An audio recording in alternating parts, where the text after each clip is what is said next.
GVMC ప్రజాస్వామ్యాన్ని కాపాడాలంటున్నారు Hyderabad collector Anudeep Durishetti. శాంతియుత వాతావరణంలో ఓటు వేయడానికి అన్ని ఏర్పాట్లు చేశామన్నారు. యువత ఓటు హక్కును తప్పనిసరిగా వినియోగించుకోవాలని సూచిస్తున్న అనుదీప్ దురిశెట్టితో మా associate input editor Nagesh face to face. ప్రచారం ముగిసింది, ఇక ప్రజలు ఓట్లు వేయడమే మిగిలింది. స్వేచ్ఛాయుతంగా ఓట్లు వేసేందుకు ప్రభుత్వం అన్ని రకాల ఏర్పాట్లు చేసింది. ఎలాంటి గొడవలు జరగకుండా శాంతియుత వాతావరణంలో ప్రజలు ఓట్లు వేయాలని చెప్పి అధికారులు పిలుపునిస్తున్నారు. ప్రస్తుతం మనతో పాటు హైదరాబాద్ కలెక్టర్ దురిశెట్టి అనుదీప్ ఉన్నారు. నమస్తే అండి. సో ఎలా ఉంది సార్, అంటే ఇప్పుడు పార్లమెంటు పరిధిలో 17 పార్లమెంటు పరిధిలో ఎలక్షన్ జరుగుతుంది. మీ హైదరాబాద్ పార్లమెంటు పరిధిలో కొంత ఇబ్బందికర వాతావరణం, అంటే ఎంఐఎం లాంటి పార్టీ ఉంది, బీజేపీ కూడా, అంటే ఎలక్షన్ వాళ్ళు మామూలుగా ప్రచార కార్యక్రమంలో రకరకాల వ్యాఖ్యానాలు చేశారు. అంటే ఏర్పాట్లు ఎలా చేశారు సార్? మన హైదరాబాద్ పార్లమెంట్ నియోజకవర్గంలో 7 అసెంబ్లీ సెగ్మెంట్లో అన్ని విధాలుగా మనం ఏర్పాట్లు కంప్లీట్ చేసుకొని ఉన్నాము. మీరు అన్నట్టు క్యాంపెయిన్ పీరియడ్ కంప్లీట్ అయింది. ఇంకా వచ్చే 48 అవర్స్ ఏదైతే ఉందో సైలెన్స్ పీరియడ్గా మనము పరిగణిస్తాము. దీంట్లో ఎటువంటి ప్రచారం కానీ లౌడ్ స్పీకర్లు కానివ్వండి అవన్నీ కూడా మనము ప్రొహిబిట్ చేస్తాము. దాంట్లో భాగంగానే మనం పొలిటికల్ పార్టీస్కి కంటెస్టింగ్ క్యాండిడేట్స్ కూడా ఇన్ఫర్మేషన్ ఇవ్వడం జరిగింది. అదేవిధంగా శాంతియుతమైనటువంటి వాతావరణంలో ఫ్రీ అండ్ ఫెయిర్ పోలింగ్ అయ్యే విధంగా అన్ని రకాల ఏర్పాట్లు మనం చేసినాము. లా అండ్ ఆర్డర్ పరంగానే, అదేవిధంగా ఫెసిలిటీస్, ఓటర్ ఫెసిలిటీస్, మనం పోలింగ్ స్టాఫ్కి ఫెసిలిటీస్ అన్ని విధాలుగా కంప్లీట్ చేసుకొని ఉన్నాము. ఓటర్స్ ఇక వచ్చి ఓటు వేయడమే తర్వాత. మీ పార్లమెంట్ పరిధిలో ఎన్ని పోలింగ్ స్టేషన్స్ ఉన్నాయి సార్? అంటే ఎంతమంది ఓటర్లు ఓటు హక్కు వినియోగించుకోవడానికి, అంటే మీకున్న రికార్డు ప్రకారం? మనకి ఇప్పుడు మొత్తం 1944 పోలింగ్ స్టేషన్స్ హైదరాబాద్ పార్లమెంట్లో ఉన్నాయి. 22,10,000 మంది ఓటర్లు మనకి హైదరాబాద్ పార్లమెంట్లో ఉన్నారు. ఈ 7 సెగ్మెంట్లలో కూడా వీళ్ళు మలక్పేట్ నుంచి మనకి చంద్రయాన్గుట్ట, చార్మినార్, యాకుత్పుర, బహదూర్పుర ఇలా 7 సెగ్మెంట్లలో మనకి పార్లమెంట్ కింద ఉన్నారు. సో ఈ అన్ని పోలింగ్ స్టేషన్లలో కూడా మనము ఏర్పాట్లు ఏఎంఎఫ్ అంటాం, అష్యూర్డ్ మినిమం ఫెసిలిటీస్ అని ఏదైతే అంటామో దాంట్లో భాగంగా drinking water, power supply, toilets, furniture, అదేవిధంగా ఈసారి ఎండ తీవ్రతను దృష్టిలో ఉంచుకొని ప్రతి పోలింగ్ స్టేషన్ బయట షేడ్ అంటే నీడనిచ్చేటువంటి ఒక చిన్న షామియానాలాగా కూడా మనం ఏర్పాట్లు చేస్తున్నాము. సో అవి కూడా దాదాపు కంప్లీట్ అవ్వచ్చు. మీ 7 ఏదైతే అసెంబ్లీ సెగ్మెంట్స్ ఉన్నాయో అవన్నీ సమస్యాత్మక ప్రాంతాలే. అంటే ఎలా ఉండబోతుంది? మామూలుగా ఎంఐఎం లాంటి ఒక పార్టీ, ఇటుపక్క బీజేపీ, సో 2 డిఫరెంట్ పార్టీస్. అంటే అందులో ప్రభుత్వంలో ఉన్న కాంగ్రెస్ ఉంది, అలాగే బీఆర్ఎస్, మొన్నటి వరకు ప్రభుత్వాన్ని పాలించిన బీఆర్ఎస్ ఉంది. యాజ్ యూజువల్గా అంటే కమిషనర్తో మీరు యాజ్ యూజువల్గా మాట్లాడుతుంటారు, కానీ కొంత ఏంటంటే కొన్ని పార్టీలు గతంలో ఆరోపణ చేశాయి ఒక పార్టీ రిగ్గింగ్ చేస్తూ గెలుస్తూ వచ్చిందని. సో వాటి మీద ఎట్లా దృష్టి పెడుతున్నారు?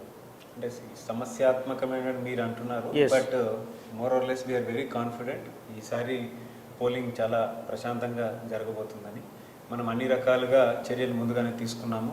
ఎక్కడైనా కానీ మనకి ఆల్రెడీ ప్రీవియస్ ఎలక్షన్లో ఉన్నటువంటి ఇన్సిడెంట్స్ ఏవైతే ఉన్నాయో అక్కడ వైలెన్స్ కానివ్వండి, లేదా అక్కడ ఏమైనా రౌడీ షీటర్స్ ఏమైనా ఉంటే అవన్నీ పోలీస్ వాళ్ళు ఆల్రెడీ బైండ్ ఓవర్ చేయడం జరిగింది.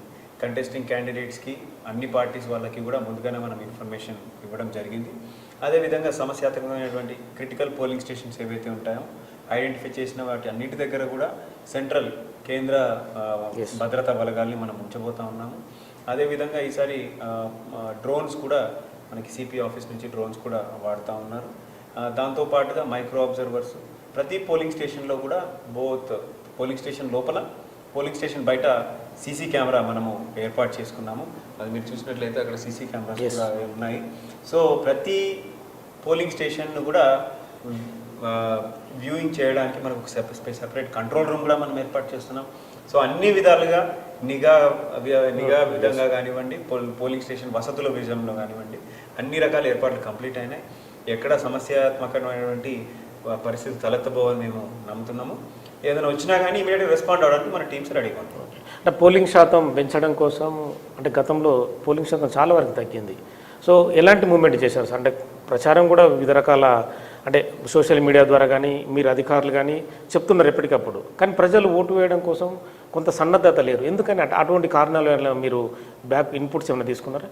అంటే మనం లాస్ట్ టైం మొన్న అసెంబ్లీ ఎలక్షన్ తర్వాత చాలా తక్కువ పోలింగ్ ఉన్నటువంటి పోలింగ్ స్టేషన్స్ అన్నీ కూడా ఐడెంటిఫై చేసినాము. అక్కడ స్పెషల్గా మళ్ళీ బిఎల్ఓని పంపించి మేము కనుక్కోవడం కూడా జరిగింది. వారు వివిధ కారణాలు కూడా చెప్పినారు. ఫలానా కొంతమంది అక్కడ లేకపోవడం లేదా వేరే వెళ్ళడము, కొంతమంది అయితే వారు వేరే సొంత ఊరికి వెళ్ళి అక్కడ ఓటు వేసి రావడం, ఇట్లా పలు రకాలుగా మనకి కారణాలు చెప్పారు. హైదరాబాద్ అనేది ఒక మైగ్రేషన్ సెంటర్ కాబట్టి న్యాచురల్గా ఈ పీపుల్కి ఇంకా వేరే ఒక ఇల్లు కూడా ఉంటుంది, ఓన్ ప్లేసెస్ ఉంటుంది. సో అక్కడ వెళ్ళి ఓటు వేయడానికి అది that is up to them. కానీ మా విజ్ఞప్తి ఏంటంటే ఎస్పెషల్గా ఫస్ట్ టైం ఓటర్స్కి విజ్ఞప్తి చేస్తున్నాం. అంటే 18 యంగ్స్టర్స్ వాళ్ళు లీడ్ తీసుకొని వాళ్ళ ఫ్యామిలీని అందరినీ కూడా తీసుకురావాల్సిందిగా వాళ్ళకి అప్పీల్ చేస్తున్నాము.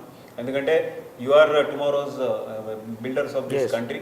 సో మీరు ఆదర్శంగా నిలిచి ఫ్యామిలీలో అందరినీ కూడా తీసుకొచ్చి పోలింగ్ స్టేషన్కి ఓటు మీరు వేయడమే కాదు, మీరు వేయించండి కూడా, ఓటు చేసి ఎలక్షన్ మన ట్విట్టర్లో సోషల్ మీడియాలో కూడా ఖచ్చితంగా ట్యాగ్ చేయండి. ఖచ్చితంగా మేము కూడా దాన్ని రీట్వీట్ చేసి అందరికి కూడా ఇన్స్పైరింగ్గా ఉండే విధంగా వాళ్ళకి కూడా సపోర్ట్ చేస్తాము.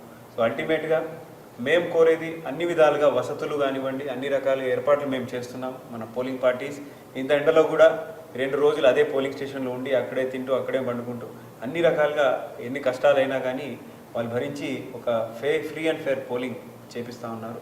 కాబట్టి ఓటర్స్కి మా విజ్ఞప్తి, వచ్చి ఓటు హక్కు వినియోగించి మీ వాయిస్ని బ్యాలెట్ ద్వారా వినిపించాలని చెప్పి కోరుతాం. చిన్న క్వశ్చన్ ఏం లేదు, అంటే బలమైన అభ్యర్థి ఎంఐఎం అసదుద్దీన్ ఓవైసీ ఉన్నారు, బీజేపీ నుంచి మాధవీలత ఉన్నారు, మీ లిమిట్స్లో రాజాసింగ్ ఎమ్మెల్యే ఉన్నారు. అంటే కొంచెం ఫ్లేర్ మూమెంట్స్ కూడా కొన్ని జరగవచ్చు. సో వాటిని కంట్రోల్ చేయడానికి మీ మానిటరింగ్ వ్యవస్థ, అంటే హైదరాబాద్ కమిషనరు మీ పరిధిలో ఉంటాడు కాబట్టి ఎలా చూస్తారు? అంటే వాళ్ళకు కూడా నాయకులకు కూడా చెప్పే మెసేజ్ ఏంటి? పొలిటికల్ పార్టీస్ క్యాండిడేట్స్ వాళ్ళకి స్పెసిఫిక్గా we will not go into ఎవరు క్యాండిడేటు అని మాకు సంబంధం లేకుండా అన్నిటి పార్టీలకి క్యాండిడేట్స్కి అతీతంగా మనము సెక్యూరిటీ అనేది ఏర్పాటు చేసినాము. క్యాండిడేట్స్ కూడా నిత్యం వాళ్ళ ఏజెంట్స్కి క్యాండిడేట్స్తోని మేము తరచూ కాంటాక్ట్లోనే ఉంటాము. మేము చేసే ప్రతి ఒక్కటి స్ట్రాంగ్ రూమ్ ఓపెనింగ్ దగ్గర నుంచి పోస్టల్ బ్యాలెట్ అయినా కానీ వాళ్ళకి ఇన్ఫర్మేషన్ ఇచ్చి వాళ్ళ సహాయ సహకారాలు తీసుకుంటూ వారి సమక్షంలోనే మనం అన్నీ కూడా ఇచ్చేస్తూ ఉన్నాము. సో వారికి అండ్ పబ్లిక్ అందరికీ కూడా విజ్ఞప్తి ఏంటంటే ఫ్రీ అండ్ ఫేర్ పోల్ అనేది మనందరి బాధ్యత. సో ఎక్కడ కూడా ఎటువంటి ఇష్యూ కాకుండా అందరూ కూడా పోలింగ్ స్టేషన్కి వచ్చి ఓటు వేయాల్సింది కోరుతున్నాం. అలాగే అదేవిధంగా మేము అడ్వైజరీ కూడా ఇచ్చినాము, సెల్ ఫోన్లు పోలింగ్ స్టేషన్కి తీసుకురావద్దని చెప్పేసి. ఎందుకంటే లోపల పోలింగ్ స్టేషన్ లోపల అలౌ చేయము. సో అక్కడికి వచ్చి ఇబ్బంది పడవద్దు. అదేవిధంగా పోలింగ్ స్టేషన్ వచ్చి ఓటు వేసి 200 మీటర్స్ అనేది ఒక శానిటైజ్ ఏరియా ఉంటుంది. సో అక్కడ గుమిగూడడం కానివ్వండి, ఓటర్ కాని వాళ్ళు రావడం కానీ అవన్నీ అలౌ చేయము. సో కాబట్టి ఎవరున్నా కానీ వచ్చి ఓటు వేసుకొని వారి ఫ్యామిలీని తీసుకొచ్చి ఒక పండగ వాతావరణంలో ఈ డెమోక్రసీ కాపాడే మన డెమోక్రసీని ఏదైతే మనం ఇంకా స్ట్రెంగ్తెన్ చేసే విధంగా వాళ్ళు రావాలని చెప్పి కోరుతాం. ఎన్ని వందల మంది పోలీసులు అంటే మీ మామూలుగా అప్రాక్సిమేట్లీ? అంటే మనకి హైదరాబాద్ పరిధిలో మొత్తం దాదాపు ఐ థింక్ 9,000 మంది పోలీసులు ఉన్నారు. అన్ని విధాలుగా మనం టీమ్స్ ఏర్పాటు చేస్తున్నాము. స్ట్రైక్ పార్టీస్, అదేవిధంగా మొబైల్ క్విక్ రెస్పాన్స్ టీమ్స్ అని చెప్పి, దాంతోపాటు ఫ్లయింగ్ స్క్వాడ్లో ఉన్నారు, మనకి స్టాటిక్ సర్వేలెన్స్ టీమ్స్ ఉన్నాయి. ఇప్పుడు ప్రస్తుతం ఎస్పెషల్లీ ఈ 2 రోజులు ఏవైతే ఉన్నాయో పోలింగ్కి ముందు చాలా ఇంపార్టెంట్ టైం ఇది. ఎందుకంటే ఇక్కడ ప్రలోభాలకి కానీ ఎటువంటి మద్యం కూడా మనము సేల్ కాకుండా బ్యాన్ చేసినాము. సో ఇవాళ మనకి 6 గంటల నుంచి ఇవాళ నుంచి మళ్ళీ పోలింగ్ తెల్లవారి 14వ తారీఖు పొద్దున 6 గంటల వరకు కూడా లిక్కర్ షాప్స్ అన్నీ కూడా మూసివేయడం జరుగుతుంది.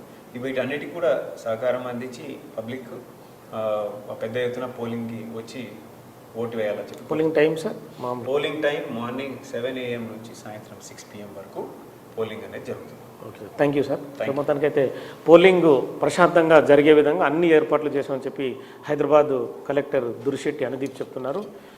సమస్యాత్మక ప్రాంతాలకు గుర్తించాము, పోలీసు బలగాలు కూడా భారీగా మోహరించాం, ఎటువంటి అవాంఛనీయ సంఘటనలకు తావలేదని చెప్పి కూడా కలెక్టర్ గారు చెప్తున్న పరిస్థితి. With cameraman Chaitanya.